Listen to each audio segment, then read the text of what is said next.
New ইয়র্কে ফ্যাসিবাদের চেহারা। প্রধানমন্ত্রী আপনাকে থ্যাংক ইউ। ডিম নিক্ষেপ করেছিলাম, আমরা ওখানে সংখ্যায় কম ছিলাম, কিন্তু আমরা প্রতিজ্ঞা করেছিলাম যে আমরা আওয়ামী লীগের নেতা কর্মীরা এবার ভয়ঙ্কর রূপে ফিরব।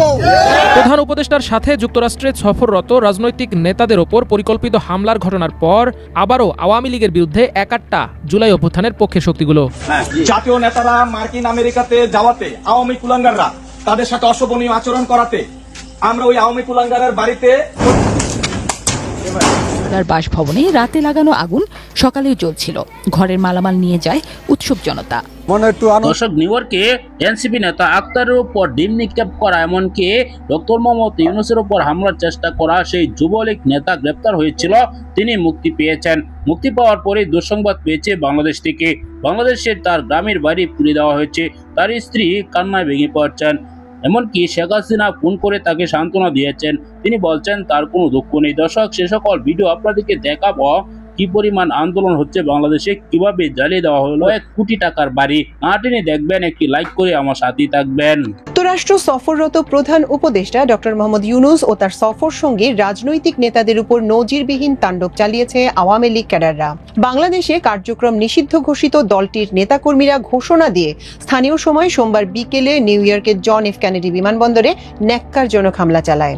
সফর সঙ্গীদের নিয়ে প্রধান উপদেষ্টা বিমানবন্দর থেকে বেরিয়ে যাওয়ার সময় বেলা 3:30 থেকে বিকেল 4টার মধ্যে ফ্যাসিস্ট শেখ হাসিনার নির্দেশে হামলাটি চালানো হয় বলে জানা গেছে।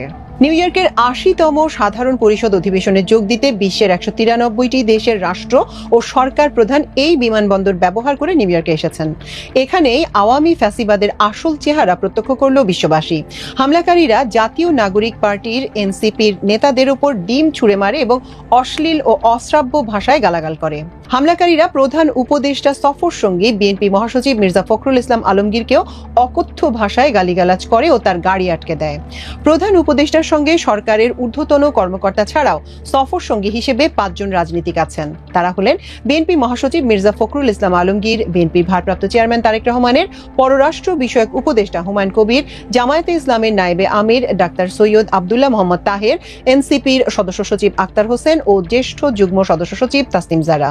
প্রত্যক্ষদর্শীরা জানান, হামলায় নেতৃত্ব দেয়া আওয়ামী ক্যাডারদের সঙ্গে টেলিফোনে কয়েক দফা কথা বলেন ক্ষমতাচ্যুত প্রধানমন্ত্রী শেখ হাসিনা ও তার ছেলে সজীব ওয়াজেদ জয়। শেখ হাসিনার নির্দেশের কথা সমবেত কর্মীদেরও শোনানো হয়। এছাড়া তারা কিছু সময় পর পর যুক্তরাষ্ট্রে বসবাসরত জয়ের সঙ্গে কথা বলে নির্দেশনা নেন। এক হামলাকারীকে আটকও করেছিল নিউ ইয়র্ক পুলিশ। আওয়ামী লীগের এই হামলাকারীদের বিশৃঙ্খলা সৃষ্টিকারী সন্ত্রাসী আখ্যা দিয়ে তাদের দমনে ঐক্যবদ্ধ হওয়ার আহ্বান জানিয়েছেন বিএনপি ও জামায়াতের নেতারা। হামলার শিকার এনসিপি সদস্য সচিব আক্তার জানান, শেখ হাসিনার গুলি আমাদের দমাতে পারেনি, সন্ত্রাস করে তার বিচার ঠেকানো যাবে না। প্রত্যক্ষদর্শীরা জানান, প্রধান উপদেষ্টা ও রাজনৈতিক নেতাদের এবারের যুক্তরাষ্ট্র সফরকে ঘিরে নিউ ইয়র্কে কয়েকদিন ধরেই মহড়া দেয় আওয়ামী ক্যাডাররা। তারা প্রধান উপদেষ্টাকে যুক্তরাষ্ট্রে প্রতিরোধের ঘোষণাও দেয়। এর অংশ হিসেবে আগে থেকে ঘোষণা দিয়ে জন এফ কেনেডি এয়ারপোর্টে জড়ো হয়। বিকেল 3টার দিকে প্রধান উপদেষ্টা ও তার সফর সঙ্গীরা বিমান থেকে নামার পর যুক্তরাষ্ট্র সরকারের বিশেষ প্রোটোকলে প্রধান উপদেষ্টা বের হয়ে তার সফর সঙ্গী রাজনৈতিক নেতাদের জন্য অপেক্ষা করেন। তিনি সবাইকে নিয়ে বিমানবন্দর থেকে একসঙ্গে বের হতে চান বলেও জানিয়ে দেন।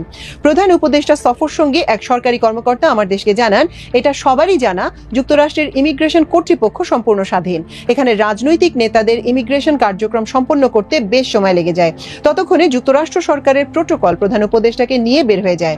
প্রত্যক্ষদর্শীরা জানান, প্রধান উপদেষ্টা সফর সঙ্গে জামায়াতের নায়েবে আমির ডাক্তার তাহের বিমানবন্দর থেকে বের হয়ে গেটের বাইরে আসার সঙ্গে সঙ্গে যুক্তরাষ্ট্রে বসবাসরত তার দলের কয়েক হাজার নেতাকর্মী নারায়ে তাকবীর, আল্লাহু আকবার সহ বিভিন্ন স্লোগান দিতে দিতে বিশেষ নিরাপত্তা দিয়ে তাকে নিয়ে যান। বিমানবন্দরে ওই সময় যুক্তরাষ্ট্র বিএনপি ও অঙ্গ সংগঠনের কয়েক হাজার নেতাকর্মী উপস্থিত ছিলেন। তবে তারা মির্জা ফখরুলকে নিরাপত্তা দেওয়ার পরিবর্তে এদিক ওদিক ঘোরাঘুরি করেন।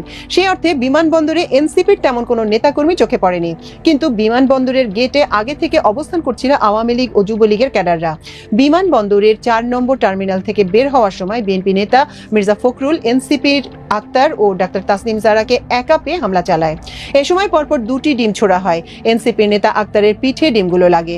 তবে 3 রাজনীতিকই হামলার ঘটনায় কোনো ধরনের প্রতিক্রিয়া না দেখিয়ে সাহসের সঙ্গে বিমানবন্দরের লবি দিয়ে নিজেদের গাড়িতে উঠে যান। সবাই গাড়িতে ওঠার পর গাড়ির সামনে শুয়ে পড়ে আওয়ামী লীগের ক্যাডাররা। এ সময় তারা জয় বাংলা সহ বিভিন্ন ধরনের স্লোগান দেয়। নিউ ইয়র্ক পুলিশ তাদের বাধা দেওয়ার চেষ্টা করলেও তারা সেখানে বিক্ষোভ করে। বিমানবন্দর থেকে বের হয়ে নির্ধারিত হোটেলের সামনে এনসিপি আয়োজিত সমাবেশে বক্তব্য দেন আক্তার। তিনি আওয়ামী লীগকে হুঁশিয়ার করে বলেন, আমরা এই প্রজন্ম যারা হাসিনার গুলির সামনে দাঁড়াতে ভয় পাইনি, অতএব কারো ছোড়া ডিমে আমাদের কিছু আসে যায় না। এই ঘটনার মধ্যে দিয়ে আবারও প্রমাণ হয়েছে আওয়ামী লীগ একটি সন্ত্রাসী সংগঠন। আওয়ামী লীগ জন্মগতভাবে ও প্রকৃতিগতভাবে সন্ত্রাসী সংগঠন, তারা সন্ত্রাস করবে। বিমানবন্দরের ঘটনার বর্ণনা দিয়ে আক্তার বলেন, এয়ারপোর্টে আওয়ামী লীগ হুঙ্কার দিয়ে আসছিল, অশ্রাব্য গালিগালাজ করছিল, বিশেষ করে ডাক্তার তাসনিম জারাকে উদ্দেশ্য করে। এটাই আওয়ামী লীগের চরিত্র। বাংলাদেশের যারা স্বাধীনতাকামী মানুষ, জুলাই অভ্যুত্থানের পক্ষের শক্তি, তাদের উপর এভাবে হামলে পড়বে, এতে আমরা অবাক হইনি। বরং আমরা মনে করি এই 1 বছরে অন্তর্বর্তী সরকারের আওয়ামী লীগকে বিচারের আওতায় আনার জন্য যে প্রক্রিয়া শুরু করার কথা ছিল, সেটা সামান্য অগ্রসর হয়েছে। আওয়ামী লীগের সন্ত্রাসী যারা পালিয়ে এসেছে, তারা বিদেশের বিভিন্ন জায়গায় সন্ত্রাস করছে। দেশে এবং দেশের বাইরে আওয়ামী লীগ ও তাদের দোসর যারা সন্ত্রাস করছে, তাদের ফিরিয়ে নিয়ে বিচারের কাঠগড়ায় দাঁড় করাতে হবে।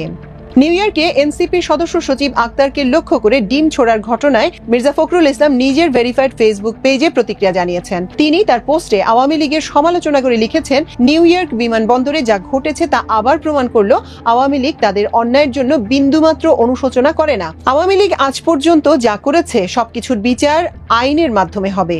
দল ও দেশের স্বার্থে ধৈর্য ধরুন।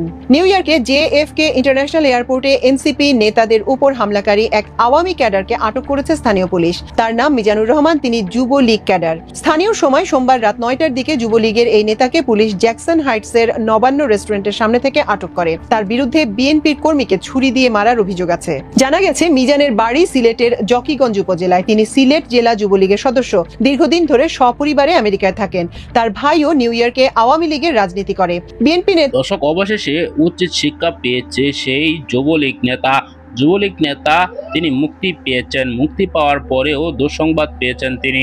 বাড়িতে ভয়াবহ আগুন জ্বালিয়ে দেওয়া হয়েছে। তাড়াহুড়া করে তার স্ত্রী বাইরে না আসলে তার স্ত্রীও পুড়ে যেত। এমনকি তার স্ত্রীর একজন সন্তান রয়েছে। দর্শক, এই ঘটনার সাক্ষী হয়েছে বাংলাদেশ। দর্শক, আমরা দেখেছি শেখ হাসিনা যখন বিদেশে যেত, তখন শেখ হাসিনার বাধা দেওয়ার জন্য কিন্তু বিএনপি নেতা কর্মীরা শান্তিপূর্ণ বিক্ষোভ সমাবেশ করত। এরকম ডিম নিয়ে তারা বসে থাকতো না। তারা যেভাবে ডিম শরীরে মেরেছে তা কিন্তু লজ্জাজনক। সেজন্যই বাংলাদেশের জনগণ খেপে গিয়েছে। শেখ হাসিনার প্রতিচ্ছবিতে কিন্তু ডিম মারা হয়েছে, জুতা পেটা করা হয়েছে গত রাত থেকেই। এবার যে নেতা হামলা চালিয়েছিল সেই নেতার বাড়ি জ্বালিয়ে দেওয়া হয়েছে। দর্শক, আপনারা এই ভিডিওতে যে তথ্যগুলা পেয়েছেন, এ সকল বিষয় নিয়ে আপনার কি মতামত কমেন্টে জানাবেন। পরবর্তী ভিডিওগুলা নিয়মিত সবার আগে পেতে অবশ্যই আমার এই চ্যানেলটিকে সাবস্ক্রাইব করে পাশে থাকা বেল বাটনটি অন করে দিবেন। ভিডিওতে একটি লাইক করে শেয়ার করে অন্যদেরকে দেখার সুযোগ করে দেবেন। এই মুহূর্তে বিদায় নিচ্ছি। দেখা হবে পরবর্তী কোনো ভিডিওতে। ভালো থাকুন, সুস্থ থাকুন।